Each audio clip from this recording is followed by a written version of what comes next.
From the National Newsroom of the Canadian Press, I'm Lisa Laporte. The labour market caught economists off guard with a second straight month of surprise job gains in October. Statistics Canada says 67,000 jobs were added in October, blowing past economists' expectations for a second month in a row. The gains were enough to push the unemployment rate down to 6.9%.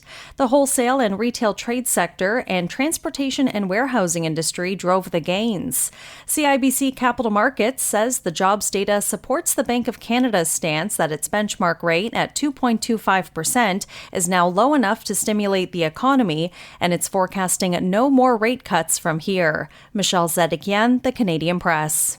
Prime Minister Mark Carney says he doesn't need to scrap the environmental impact law brought in under former Prime Minister Justin Trudeau so that pipelines can be built. Speaking to a business crowd in Toronto today, Carney nearly promised them a pipeline. Literally, we are getting projects coming in. We're in discussions with the province of Alberta directly on things. But look, we've also got a view that, as shared by the government of Alberta in the grand bargain, I'm going to quote the Premier of Alberta, that the future of oil export is going to be low carbon.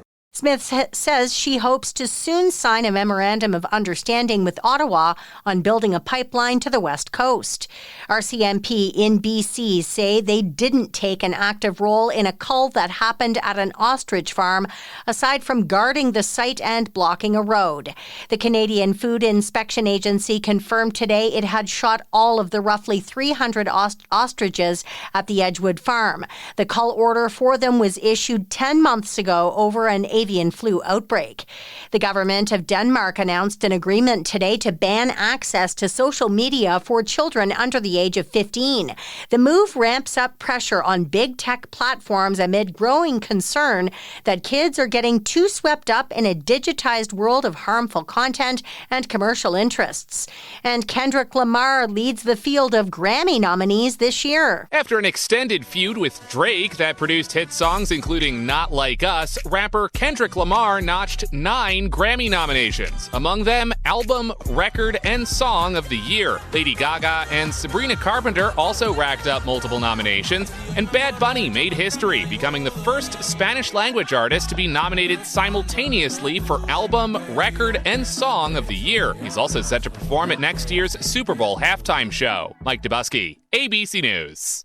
Meantime, Canadian Justin Bieber nabbed a Best Pop Vocal Album Grammy nod for Swag and Best Pop Solo Performance Grammy nomination for Daisies. This is the Canadian Press.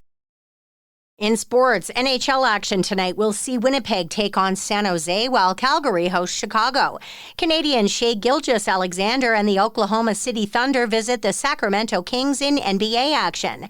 Atletico Ottawa has a few advantages going into Sunday's Canadian Premier League championship game against defending champion Cavalry FC. Ottawa finished 14 points ahead of Cavalry in the standings and is playing at home, where it went unbeaten in league play this season. But Cavalry coach Tommy Wheeldon Jr. likes his team's chances. I guess that's up to the pundits. For me, I always think we're the favourites going into every game. But I think the home side has won the last couple of finals. So again, it should be on the home side. But it's up to us, like we did last year, to change the narrative. Cavalry is in its third straight CPL final.